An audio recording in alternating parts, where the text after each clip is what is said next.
hari Senin, tanggal 12 Rabiul Awal, tahun ke-11 Hijriah, Allah perintahkan kepada malaikat Jibril, Jibril, kau turun jemput kekasihku Muhammad, cabut nyawanya, dengan catatan, tanya dulu, jika dia sudah mau, lakukan tugasmu.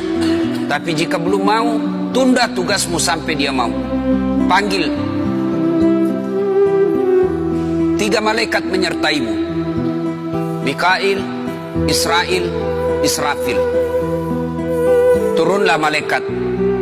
Di langit ke-7 mereka masih berempat, langit ke-6 mereka masih berempat.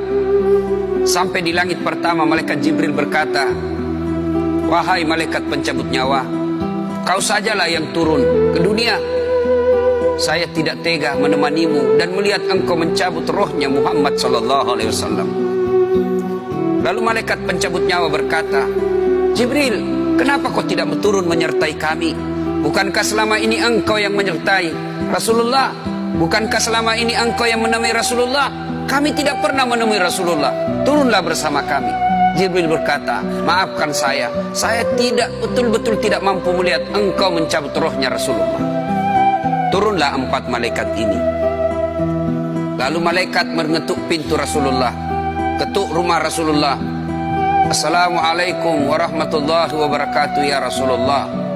Nabi dalam rumah menjawabnya, waalaikumsalam warahmatullahi wabarakatuh. Fatimah membuka pintu, ternyata tidak ada orang di depan pintu. Rasulullah lalu bersabda, sudah ada di samping saya. Malaikat pencabut nyawa berkata, ya Muhammad, hari ini aku diperintah Allah untuk mencabut ruhmu. Menurutmu bagaimana?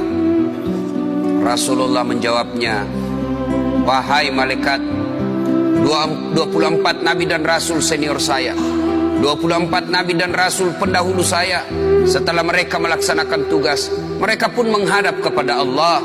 Hari ini saya siap menghadap, tapi saya lihat ini ada keanehan. Apa ya Rasulullah? Mana malaikat Jibril? Kok tidak ada di antara kalian? Mana sahabat saya? Mana Jibril? Malaikat pencabut nyawa berkata, Jibril menunggu di atas langit. Dia tidak datang untuk menyertai kami. Lalu Nabi perintahkan, kau panggil dulu. Ada perkara yang penting yang ingin saya tanyakan kepada Jibril. Setelah itu saya siap menghadap kepada Allah. Naiklah malaikat pencabut nyawa dan berkata kepada Jibril, ya Jibril, engkau dicari sahabatmu, turunlah engkau menyertai kami. Turun malaikat Jibril, lalu ketemu dengan Nabi. Nabi bertanya kepada Jibril, ya Jibril, kalau hari ini aku harus menghadap kepada Allah, tolong berikan saya berita gembira, tolong perdengarkan saya kalimat yang nikmat di telinga saya.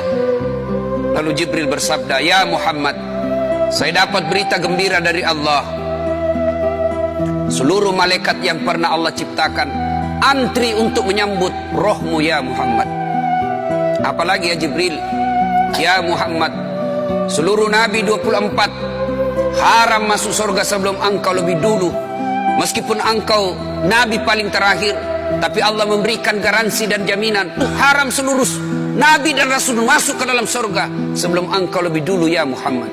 Nabi mengucapkan alhamdulillah. Apalagi ya Jibril, ya Muhammad, jika engkau punya dosa dan kesalahan, Allah telah mengampuni dosa dan kesalahanmu. Nabi bersabda, alhamdulillah. Tapi ya Jibril, itu kan saya, itu diri saya. Ya Jibril, saya tidak cemas soal diri saya tidak ragu soal diri saya. Yang saya cemaskan umatku ya Jibril. Bagaimana umatku sepeninggal aku kelak? Subhanallah, Nabi tidak mencemaskan anaknya, Nabi tidak mencemaskan istri beliau, Nabi tidak mencemaskan keluarga beliau. Yang beliau cemaskan umatku ya Jibril. Jibril lalu berkata, baiklah kalau begitu ya Muhammad, nantikan saya. Jibril lalu menghadap kepada Allah.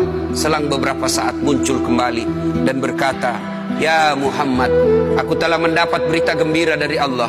Meskipun engkau sudah tidak di tengah-tengah mereka, meskipun engkau sudah tidak berada di tengah umatmu, selama umatmu berpegang kepada Quran dan Sunnah, mereka akan selamat dunia sampai di akhirat.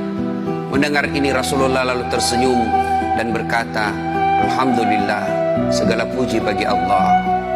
Malaikat pencabut nyawa, silahkan laksanakan tugasmu. Jibril mundur, majulah malaikat pencabut nyawa melaksanakan tugas dan berkata, kalau bahasa kita, ya Muhammad, maafkan saya tidak mampu melakukan ini, tapi ini perintah dari Allah. Lalu Nabi bersabda, laksanakan tugasmu, saya pun siap melakukannya. Mundur malaikat Jibril, majulah malaikat pencabut nyawa melaksanakan tugasnya. Keluar rohnya Rasulullah, perlahan-perlahan meninggalkan telapak kaki Rasulullah. Telapak kaki Rasulullah menggigil, naik ke atas betis Rasulullah, naik ke paha Rasulullah, sampai ke perut. Bercucuran keringat Rasulullah, keluar keringat Rasulullah di wajah Rasulullah. Malaikat Jibril lalu berpaling. Nabi lalu bersabda, wahai malaikat Jibril, kenapa engkau palingkan mukamu? Apakah engkau jijik melihatku? Apakah kau jijik melihat wajah saya? Jibril bersabda, ya Muhammad, ketahuilah demi Allah yang menguasai segala-galanya, tidak aku jijik melihat mukamu ya Muhammad. Aku tidak tega melihat engkau menghadapi sakaratil maut. Aku tidak mampu melihat engkau menghadapi sakaratil maut. Nabi lalu bersabda, ya Jibril, ketahuilah, andai saja Allah tidak cinta kepadaku, andai saja Allah tidak sayang kepadaku, betapa sakitnya sakaratil maut ini. Tapi aku mohon kepada Allah, ya Allah, jangan engkau timpahkan sakitnya sakaratil maut ini kepada umatku. Bebankan seluruh penyakit sakaratil maut ini, bebankan seluruh sakitnya sakaratil maut ini hanya kepada aku. Jangan engkau berikan umatku ya Allah.